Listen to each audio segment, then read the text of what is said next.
speaking of one speed, I'm going to change speeds here for a second. And last week we had a very exciting game of Who Did I See? Yes, from me. From your perspective. Back from the US, yes. Into America. Looks like our listeners, I'm just going through my side of the emails. Our listeners have been playing a similar game, but it's When Did I See Andy Lee? I don't know why, but I've seemed to be getting a lot of sightings of you coming in the old inbox. Really? Now, Andy in the wild. I'll of course give you the right of reply. First one comes in from Thomas Jacobs. Okay. Right? I'll paraphrase if Thomas is all right with that. He says he was playing golf. Does that sound like the kind of area you might be seen in? Yeah. At the Cups in Rye. Yes. A 9-hole course. Yes, yep. I've played there. He first noted, and this was over the government-mandated break, he first noted that was a very common man of you to be playing a 9-hole. 9-hole public course, yep. When we know you have several memberships to some of the more ivory-towered courses.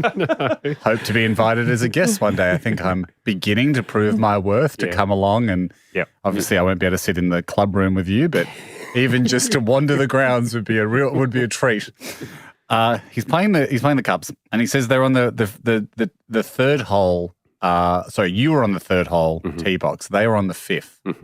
They glance over at the group, and they were just about to shout out and say, "Hey, Andy," when he saw a plume of vape smoke. This is not true. Not true.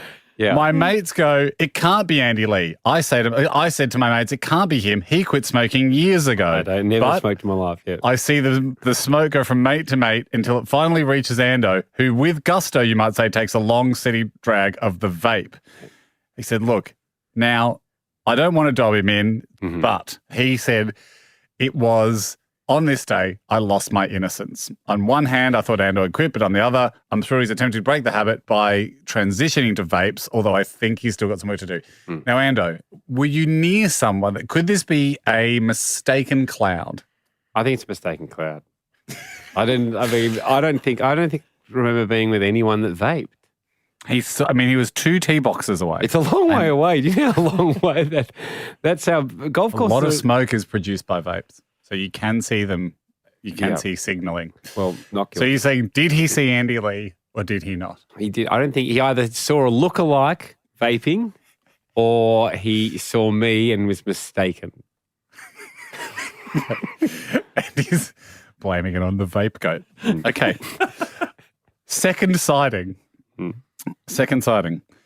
Hi, guys. This is from Darren Shrek. Okay. During the recent government-mandated break, I was enjoying a quiet meal in Lygon Street when I spied Andy. He was having a meal a few tables over with Beck. I should point out, I'm not 100% sure I know what Beck looks like, but I was very confident this was Andy. After finishing my meal and settling the account, I sidled up to Andy's table and politely asked him for $1. I was bluntly told he didn't have $1. Therefore, I requested the obligatory bow. This time there was no response. How rude, I thought. Clearly this guy's lost touch with the common man. Come on, Andy, you could at least give me a bow, I suggested. At this point, Andy slowly rose from his seat. I thought he was going to bow, but instead I was grabbed by the collar and told through gritted teeth that if I didn't F off, I wouldn't be able to bow for a month. That sounds like him. This guy has lost touch with the common eyesight because that was not me. He says, was that Andy? It wasn't me. Or perhaps it was this mistaken identity. It's definitely a mistaken identity. I wasn't in Lygon Street over the government mandated break. I don't know. It was a long break. It's a long break. You can't track where you always go, but no. Is it possible, Ando, you'd played 9 holes and you were dizzy from maybe a new flavour of vape or a new type of vape, and then when you got to dinner with Beck, you were disorientated? No. Is that possible? It's not possible. But it was the same day and you just had a bad day. It wasn't on the same day. And what? No, I didn't throttle anyone and tell them to off. To be fair, we don't know what the F stood for. He just writes F off. Okay. Well, I certainly don't want to. I don't want this to start. Okay. I think you've addressed those. I'm satisfied. Please don't just flood in all these Andy sightings. You know, if you're going to send an Andy sighting, it has to have happened, and I will be the judge from there.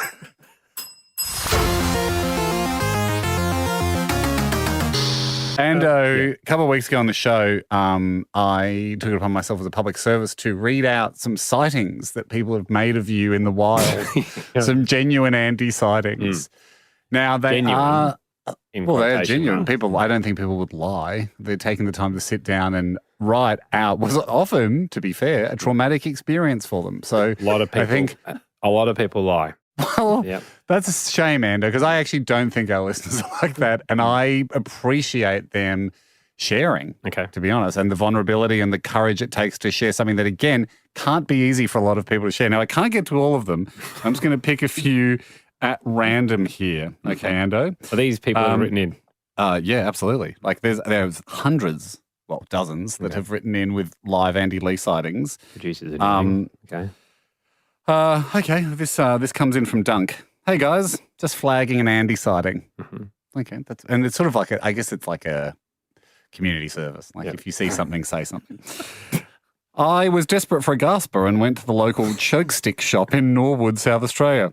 They were about to close and there was a small crowd, so I went to push my way in. But as I approached the door, I was throttled by a red-faced and sig-horny Andy.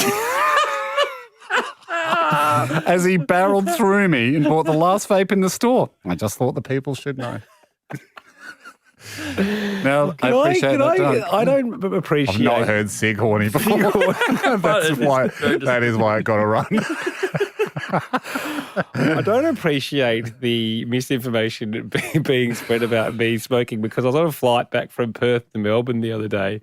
Oh, and at the start, where where they say, all toilets are fitted with smoke detectors, so the use of cigarettes or e-vapes is strictly prohibited. A lady turned to me with high eyebrows and went, "Still time to hop just off. a little nod. Still time to get off and catch the bus if you want, mate. They stop regularly for a smoke." So anyway, I'll challenge that. This comes in from, and I hope it's he doesn't mind me saying his full name, but he's included it. So Simon Piera. I was recently out in Sydney on Oxford Street. It was a night out and I had quenched my thirst throughout the night, so consequently I went to the men's bathroom to relieve myself.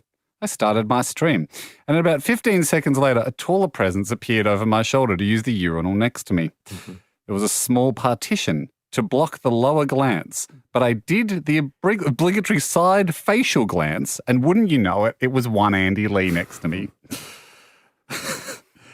About 30 seconds later, Andy left the urinal stall. Yes, the old inferior penis, I said. Andy, now at the basin, said, "F off, mate. Come and say that to my effing face." Wow. Yeah, I know, Jack. Alas, still holding a steady and superior stream, I could not turn around to face the man at risk of flooding the bathroom. Andy made a quick exit as I continued holding my penis. That's from Simon Piera. Well, this one doesn't stack up. This one doesn't stack up on a few grounds. He said it, mate. So I don't think Simon Piera is going to sit down at the computer and write out a lie. Is because I've got inferior flow. Yeah. It's slow release because I don't have the power. There's no way he could have started and me started and finished inside. If he had left and I'd walked out half an hour later or something, that would have been a more accurate representation of my flow. And hence we could have had that argument after that where I would have sworn him red-faced. But I think that one's false. Do you really? Because I sort of read the subtext there as him saying perhaps you panicked and nothing came out. Well, I haven't been to Sydney this year. The other part that might have him mistaken me for another. I know for a fact you have been to Sydney, and I worry, because we hung out, so I worry that you're just now telling so many lies they're coming second nature to you. I worry you've got your iron, your lie iron, and now they're just rolling out of the middle. Oh, we remember now, do we? Yeah, I know you did, mate, because you did a wee next to Simon Piera. Here's another. This is the last one. Okay, yeah. This one, now they're all real, but this one I think is actually the realest. Okay. This actually, Jack, like, again, not questioning any of the others. They're fact. As far as I'm concerned, you say it, we read it, that's fact. How's this then? It comes in from Liv. Jack, I want you to be a bit of a judge here. Okay. Guys, hope this falls on the right side of the fence. I've got some weasel activity to report. Good news, Jack. You're safe. Like it so far. Last year, I gave a very high quality, one-of-a-kind cap to Andy to be used for Tell Us Someone We Haven't Thought in a While. Yes. It was from our cafe. It was with the promise for it to be used in the segment. This is a real one. Months go... What's that? This is a real one. Yeah, months go past. The banana. Multiple episodes have come and gone, and still no mention of the hat. So imagine my surprise when none other than Andy Lee waltzes into my work wearing the hat our cafe donated to the show. That's all of our hats, Jack. That's a show hat. That's a show hat. Yes. Right? Yeah. I called him out on it, and he claimed, quote, me wearing the hat adds more value. He then tried to bribe me with a Hamish and Andy hat, of which I would own half. Months passed, still no mention, still no Hamish and Andy hat. Yeah. Hamish and Jack, I trust this will be dealt with accordingly. Andy, what do you have to say to this for yourself? From Liv. I saw Liv this morning as I had my my scrambled eggs from. Well, you're enraging her. Would you continued hat theft? We hadn't played. We hadn't played. We hadn't played I've Tell Us never Someone been for to a Sydney. while. No, I don't even know if Sydney's a city. But that is absolutely guilty as charged. Well, And, unfortunately, if now that Andy's heard this, you can expect a red-faced Andy Lee to come in and throttle you and tell you to F off and mind your own effing business. We know what he's like in public. yeah, I'll see you tomorrow, Liv.